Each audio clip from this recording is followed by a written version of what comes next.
नमस्कार, जनता टीवी देख रहे हैं आप। आपके साथ मैं हूं अंजलि भंडारी और रुक करेंगे इस बीच बड़ी खबर की ओर।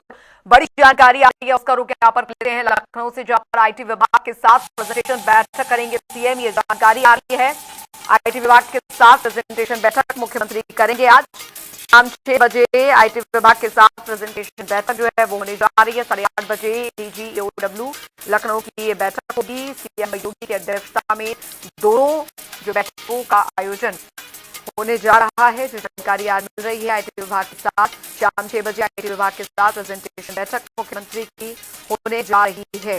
ये बड़ी खबर आपको बता दें, सीएम योगी की अध्यक्षता में होंगी दोनों बैठकें। काफी ये महत्वपूर्ण बैठकें जो है वो होने जा रही हैं। EOW लखनऊ की होगी बैठक, सीएम योगी की अध्यक्षता में दोनों बैठकें होने जा रही हैं। तो 8:30 बजे DGEOW लखनऊ की ये बैठक होगी, जानकारी मिल रही है। सीएम योगी की अध्यक्षता में होंगी दोनों बैठकें। तो आईटी विभाग के साथ प्रेजेंटेशन बैठक करेंगे सीएम, जो जानकारी आ रही है शाम 6 बजे आईटी विभाग के साथ प्रेजेंटेशन बैठक मुख्यमंत्री करेंगे।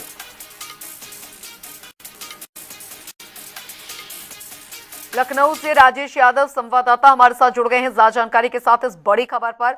राजेश, आज मुख्यमंत्री की अध्यक्षता में दो बहुत ही महत्वपूर्ण बैठकें आज होने जा रही है मुख्यमंत्री की अध्यक्षता में। बिल्कुल, देखा जाए तो जिस तरीके से आज राजधानी लखनऊ में योगी आदित्यनाथ की बैठक होने जा रही है, तो कहीं न कहीं देखा जाए बड़ी बैठक है। और सबसे बड़ी बात है कि सीएम योगी आदित्यनाथ आज आईटी की, अगर देखा जाए तो आईटी विभाग की बैठक करेंगे और शाम को 6 बजे आईटी विभाग के साथ बैठक करेंगे, जिसमें प्रेजेंटेशन देंगे। और साथ ही साथ अगर देखा जाए तो 8:30 बजे की अगर बात किया जाए तो पुलिस महानिदेशक EOW लखनऊ के साथ बैठक करेंगे। तो जाहिर सी बात है कि दोनों बैठकों में मुख्यमंत्री योगी आदित्यनाथ की अध्यक्षता रहेगी। साथ ही साथ जो आईटी विभाग के जो कर्मचारी हैं, जो अधिकारी हैं, वो भी साथ में मौके पे मौजूद रहेंगे। उसके अलावा जो EOW के जो अधिकारी हैं, जो पुलिस महानिदेशक हैं, वो भी मौके पे मौजूद रहेंगे। और जब EOW की बैठक होगी, क्योंकि EOW की बैठक शाम को लगभग 8:30 बजे EOW की बैठक की जाएगी, जिसमें पुलिस महानिदेशक के साथ साथ में जितने भी बड़े अधिकारी होंगे पुलिस विभाग के, वो भी मौके पर मौजूद रहेंगे। क्योंकि आपको बता दूं कि जिस तरीके से लगातार देखा जाए उत्तर प्रदेश में, चाहे क्राइम का मामला हो, चाहे या व्यवस्था का मामला हो, तो जाहिर सी बात है कि योगी आदित्यनाथ लगातार सुरक्षा व्यवस्था के मामले पर बिल्कुल लगातार एक्टिव नजर आते हैं। तो उसको देखते हुए आज मुख्यमंत्री योगी आदित्यनाथ बड़ी बैठक EOW के साथ और साथ ही साथ आईटी के साथ बैठक करने वाले हैं। जी बिल्कुल, तो फिलहाल इस बैठक को लेकर तैयारियां क्या कुछ यहाँ पर कर ली गई हैं और कितने बजे बैठक जो है वो शुरू हो जाएगी?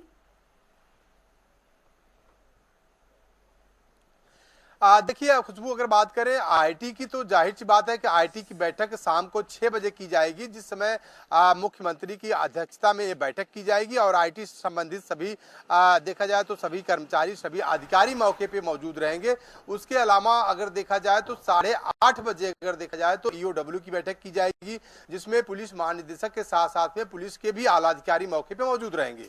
लेकिन अगर तैयारियों की अगर बात किया जाए तो तैयारियों का पूरी व्यवस्था की गई है, जिसके और सबसे बड़ी बात है कि मुख्यमंत्री आवास पे ये दोनों बैठकें की जाएगी और खुद मुख्यमंत्री योगी आदित्यनाथ इसकी अध्यक्षता करते हुए नजर आएंगे। बिल्कुल, बने रहिए राजेश आप हमारे साथ। तो ये बड़ी और महत्वपूर्ण जानकारी, दो महत्वपूर्ण बैठकें जो है मुख्यमंत्री की अध्यक्षता में आज होने जा रही हैं।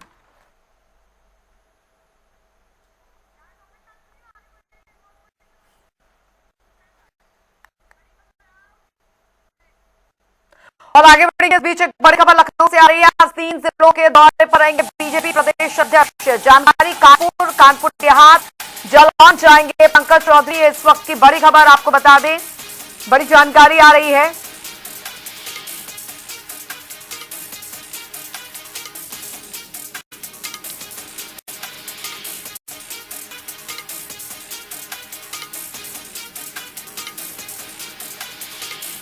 बैठक करने कार्यक्रमों में शामिल होंगे पंकज। आज 3 जिलों के दौरे पर रहेंगे बीजेपी प्रदेश अध्यक्ष। कानपुर देहात, जालौन जाएंगे पंकज चौधरी। बैठक करने कार्यक्रमों में शामिल होंगे पंकज चौधरी। इस वक्त की बड़ी खबर आपको बता दें, आज 3 जिलों के दौरे पर रहेंगे बीजेपी प्रदेश अध्यक्ष। तो कानपुर देहात, जालौन जाएंगे पंकज चौधरी, ये बड़ी खबर। बैठक अन्य कार्यक्रमों में भी शामिल होंगे पंकज चौधरी। तो आज 3 जिलों के दौरे पर रहेंगे बीजेपी प्रदेश अध्यक्ष।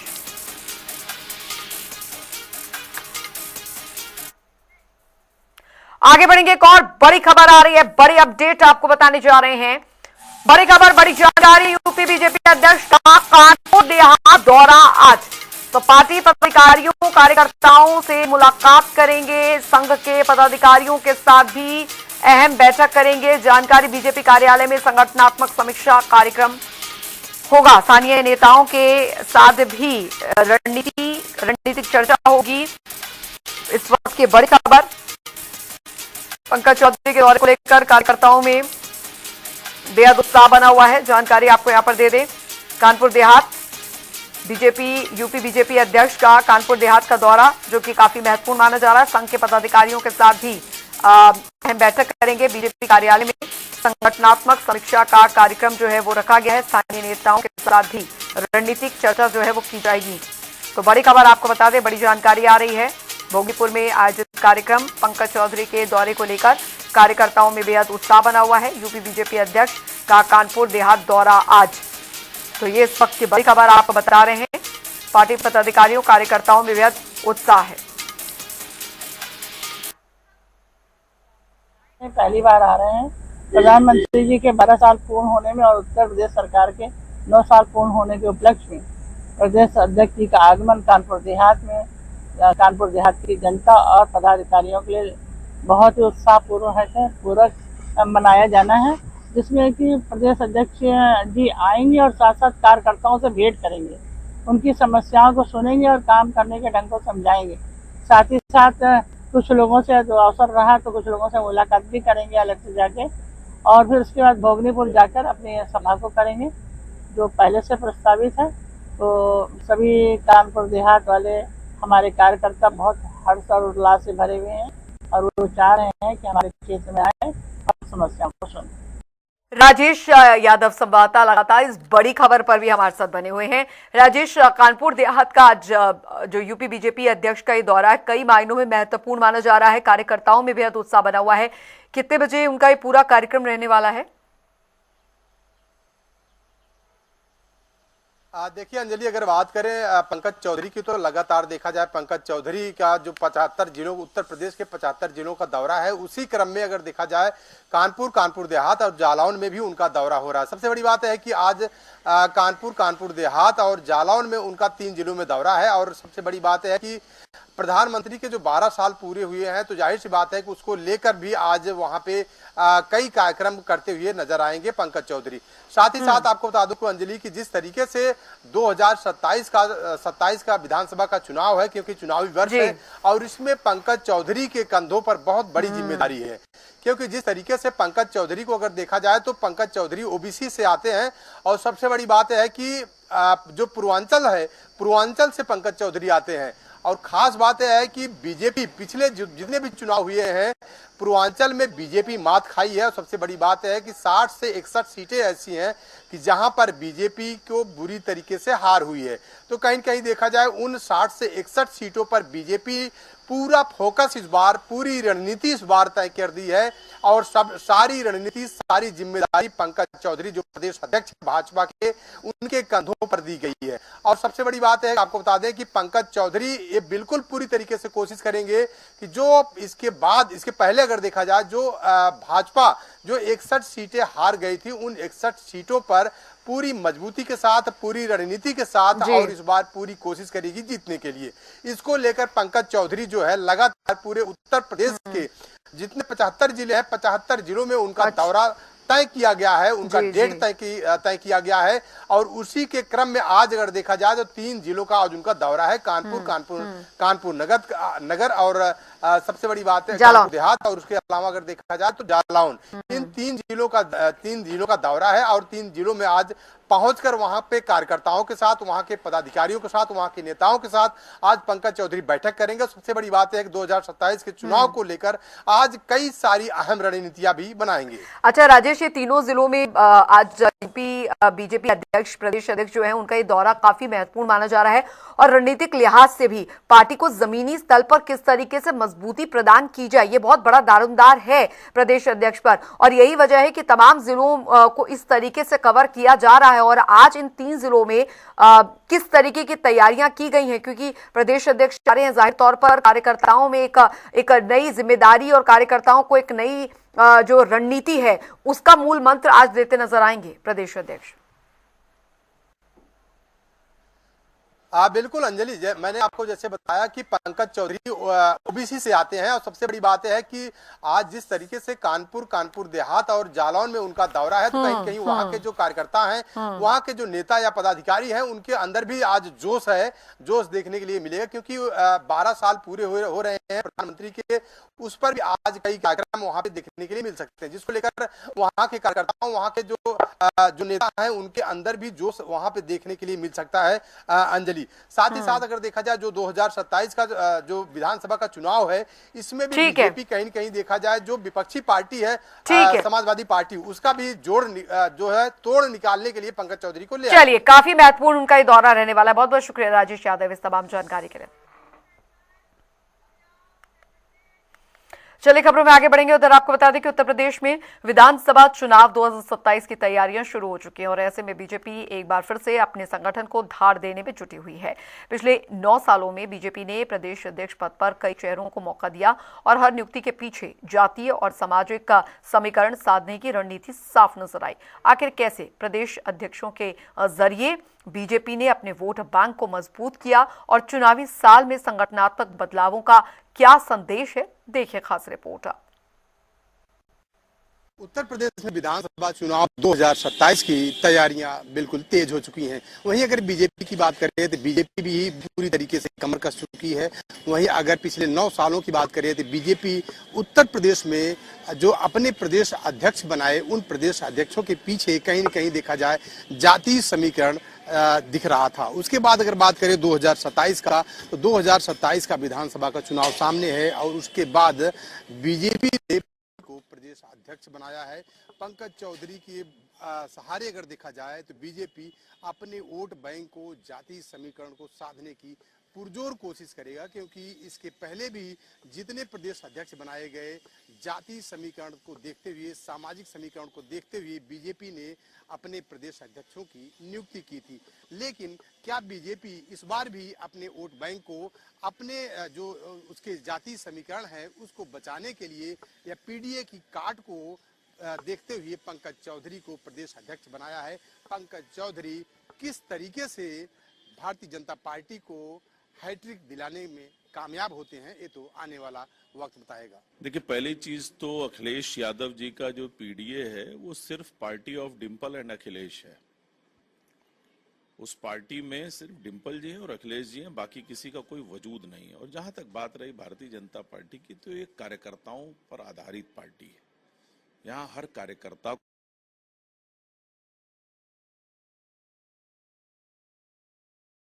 हमारी डबल इंजन की सरकार ने उत्तर प्रदेश में जो काम किया है, डेवलपमेंट का जो मॉडल बनाया है, उसको लेकर हम जनता के बीच में जाएंगे, और जनता ने हमें पहले भी मौका दिया है, आगे फिर से मौका देगी। देखिए, मैं रमेश कलाल अमरोहा जिला से हूँ।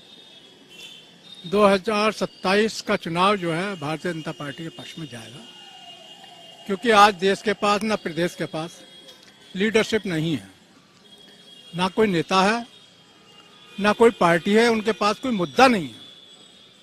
इस कारण से भारतीय जनता पार्टी, माननीय योगी जी फिर तीसरी बार मुख्यमंत्री बनने जा रहे हैं। रही विकास की बात, विकास जितना हुआ है वो पहले कभी नहीं हुआ। चाहे सड़कों के मामले में देख लीजिए, चाहे शिक्षा के मामले में देख लीजिए, चाहे स्वास्थ्य के मामले में देख लीजिए, सड़कों के बारे में देख लीजिए।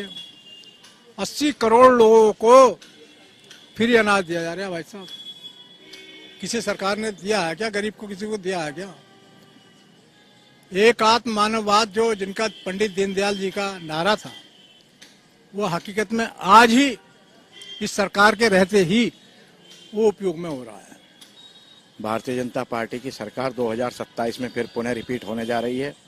बाबा जी के नेतृत्व में जो काम हो रहा है, जो अपराधियों का पर शिकंजा कसा गया है, जो जितने तमाम गुंडे मवाली उत्तर प्रदेश के थे सबको ठिकाने से लगाया गया है। इस कारण भारतीय जनता पार्टी की सरकार हमारे उत्तर प्रदेश में और देश में बनेगी। संगठन में भी बदलाव होने वाला है। संगठन में भी सब जाति विशेष को ध्यान में रखते हुए पार्टी सर्व समाज के हित के लिए सर्व समाज को एडजस्ट करने का काम करेगी। वीडियो जर्नलिस्ट हमजा के साथ राजेश यादव, जनता टीवी, लखनऊ। अब देखिए, पार्टी को जो अच्छा लगेगा, प्रदेश अध्यक्ष जी को जो अच्छा लगेगा, और जो उत्तर प्रदेश की जनता जो चाहती है, फिर से 2027 में माननीय मुख्यमंत्री जी को फिर से उत्तर प्रदेश की सत्ता सौंपना चाहती है, तो जनता का मूड देखते हुए पार्टी अपने हिसाब से काम करेगी। जनता का मूड भी यही है कि 2027 में फिर से उत्तर प्रदेश की सरकार, भाजपा की सरकार, माननीय मुख्यमंत्री जी योगी आदित्यनाथ जी फिर से मुख्यमंत्री बने। यूपी की राजनीति में जाति समग्र समीकरण जितने ही महत्वपूर्ण हैं, उतना ही अगर देखा जाए तो बीजेपी के संगठन में जो नियुक्तियां हैं वो भी उतना ही महत्वपूर्ण हैं, क्योंकि पिछले 9 वर्षों की अगर बात की जाए तो 9 वर्षों में जो प्रदेश अध्यक्ष बनाए गए उनकी अगर देखा जाए तो उनकी भी नियुक्तियां इसी आधार पर बनाई गई, जाति समीकरण को देखते हुए। लेकिन 2027 का जो विधानसभा का चुनाव है, 2027 का जो महासंग्राम है, इस महासंग्राम में किस तरीके से देखा जाए, जो प्रदेश अध्यक्ष हैं पंकज चौधरी किस तरीके से हैट्रिक लगा पाने में कामयाब होते हैं, ये तो आने वाला वक्त। उधर प्रयागराज में एक तरफ इंसानियत शर्मसार हुई तो दूसरी तरफ मानवता की मिसाल देखने को मिली। दरअसल एक किन्नर शिशु के जन्म होने पर माता पिता ने 5 दिन के शिशु को छोड़ दिया और नवजात को किन्नर समुदाय को सौंप दिया। तो वहीं दूसरी तरफ किन्नर समुदाय ने इंसानियत की मिसाल पेश करते हुए अब इस शिशु को अपनाया है। हमारे संवाददाता SM आमिर की देखिए खास रिपोर्ट। प्रयागराज में एक ऐसी तस्वीर सामने आई है जहां एक तरफ इंसानियत शर्मसार होती है तो दूसरी तरफ मानवता की मिसाल भी पेश होती है। जी हां, एक सिक्के के 2 पहलू जिसे कहा जाता है, ऐसी ही एक घटना प्रयागराज में कहा जाए या चौंकाने वाला मामला सामने आया है। बता दें, एक 5 दिन के मासूम को जब उसके परिवार ने किन्नर समाज के हवाले उसको कर दिया, उस मासूम की क्या गलती थी? क्या उसको अभी ये भी नहीं मालूम है कि वो पुरुष है या नारी है या फिर ट्रांसजेंडर? फिलहाल ये मामला प्रयागराज के सनातनी किन्नर अखाड़े में देखने को मिला है, जहां पर मासूम को उसके माँ बाप आचार्य महामंडलेश्वर कौशल्यानंद गिरी को सौंप कर चले गए और आज वो बच्चे को माँ और बाप दोनों के प्यार से कहीं ना कहीं पाल रही हैं। फिलहाल हम उनसे बात करेंगे। जिस तरह से इंसानियत शर्मसार हुई और दूसरी तरफ किन्नर समुदाय ने इंसानियत की मिसाल पेश करी, दोनों ही चीज़ें सामने आ रही, मगर इस मासूम की क्या गलती थी जो माँ बाप ने इसको इस तरह से दूर छोड़ दिया? जय बहुचरा माँ, मैं यही कहना चाहूँगी कि अभी भी समाज, परिवार हम किन्नरों को लेके, ट्रांसजेंडरों के लेके अपना नज़रिया बदला नहीं है। आज ये बच्चे को हमारे आश्रम में छोड़ने से ये प्रूफ होता है और मैं सभी से यही कहूँगी कि कोई भी बच्चा आपके घर में, चाहे वो किन्नर हो चाहे ट्रांसजेंडर पैदा होते, तो उनको स्वीकारिए, अपनाइए, उनको भी पढ़ाइए लिखाइए। जैसे एक बेटा और एक बेटी को पढ़ाते हैं लिखाते हैं, उसी माहौल में उस बच्चे को भी लिखाएंगे, पढ़ाएंगे और आगे बढ़ाएंगे। ज़रूर वो बच्चा भी आपके नाम और आपका देश का नाम और आपके समाज का नाम ज़रूर से ज़रूर रोशन करेगा। और मैं एक बात ये कहना चाहूँगी, कोई मतलब ऐसे कोई भी किन्नर बच्चे को यदि आप अपना लेंगे, आप स्वीकार कर लेंगे, तो ऐसा किन्नर आश्रम नहीं खोलना पड़ेगा, ऐसे किन्नर माँ को माँ नहीं बनना पड़ेगा। क्योंकि आज भी कहने में बहुत आसान है, मगर देखिए आज भी हम जब माँ बनती हूँ हमारे लिए तो बहुत खुशी की बात है, मगर माँ बनने के जो बच्चे लोग आते हैं हमारे आश्रम में, उनके पीछे का दर्द समझिए। बताइए इस मासूम बच्चे का क्या गलती था? इसको तो पता भी नहीं है कि ये पुरुष है कि महिला है या ट्रांसजेंडर है, ठीक है ना, मगर आज इनको हमारे आश्रम में ला के छोड़ के गए, तो बताइए इनका क्या गलती है? ट्रांसजेंडर होना क्या पाप है? नहीं है ना। तो आज भी क्यों समाज के नजरिया नहीं बदला? उस परिवार में कितना सामाजिक दबाव बना होगा, तभी तो ले आके हमारे आश्रम में छोड़े। भले ही मैं माँ बनी हूँ, इस बच्चे को प्यार दे रही हूँ, माता का, पिता का, मगर मैं उस परिवार का प्यार नहीं दे सकती हूँ, इसके पिता का प्यार नहीं दे सकती हूँ, इसके जो भाई बहन का, जो परिवार का जो प्यार होता है वो हम नहीं दे सकते। आखिर क्यों? कब तक रहेगा? कब तक ऐसे होता रहेगा? कब तक ऐसे ट्रांसजेंडर बच्चे को, किन्नर बच्चे को समाज से बहिष्कृत करते रहेंगे, परिवार से बहिष्कार करते रहेंगे? प्लीज़ आप लोग ऐसा मत करिए।